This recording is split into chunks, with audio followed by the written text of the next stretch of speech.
Ako lang ba yung busit na busit sa Khalid Rome mga tropa? Comment nyo naman sa baba kung sino yung mga nahihirapan mag-core kapag merong Khalid Rome. Siguro maraming makaka-relate dito kasi sa mga solo RG dyan. Yung tipong early game pa lang, hindi ka na binigyan ng buff. Kasi eto si Khalid talagang malakas manghara sa early game. Kaya autoban na to sa akin sa solo RG. At balik na nga pala tayo dito sa video natin. Nakita ko dito si Yusong sa top lane. Kaya rumespo kagad tayo kasi nakita ko ginamit niya na yung mga skills niya. Kaya mabibigyan natin siya. Kaya dumiretso na ako dito sa turtle para mag-vision sa core namin. Kaya ang ginawa ko, ako na unang nag-initiate ng team fight. Kaya dito, target ko lang si Saber para mabawasan lang yung HP niya. Dito, ang ganda nga ng pwesto ng Harley namin, kaya naultihan niya si Saber. Tapos siya rin yung nakakuha ng first turtle. At dito nga, akala ko mabibigyan na ako ni Yusong pero nakapag second skill pa tayo. Kaya dito, nakakuha ng double kill yung core namin.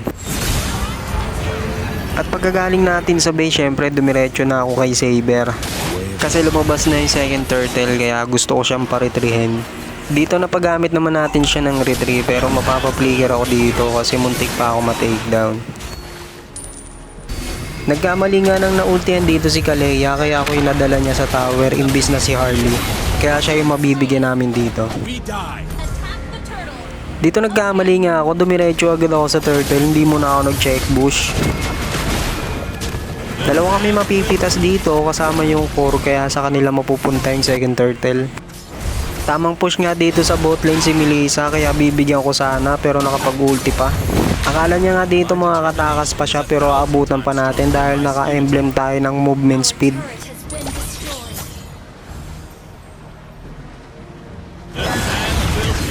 Kinulang nga yung damage ko dito, buti na lang nakita tayo ng kasama natin si Harley kaya siya yung makakakuha ng takedown.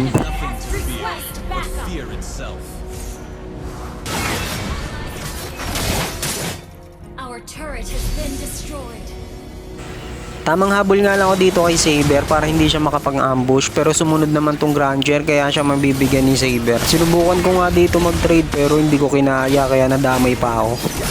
Awit sa'yo ya. At dito napaganda pa nga yung ulti ko kaya mabibigyan namin si Nana.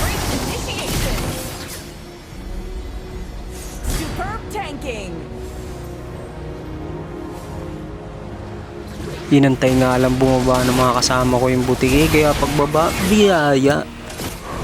At dito susubok pa nga umagaw si Saber sa Lord pero mabibigyan natin siya. At dito pagkatapos nga makuha ng mga kasama ko yung Lord, mabilis lang dinadepto ng mga kalaban.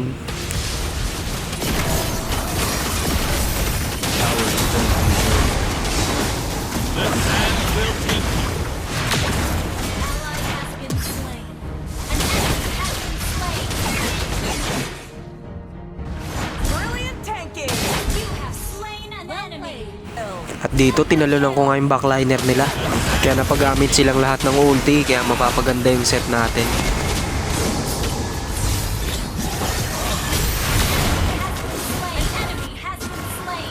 At kung umabot ka nga sa part ng video na to, please follow, like, and share mga trupa. Maraming salamat nga pala sa mga nakalaro at mga nakalaban natin dito guys.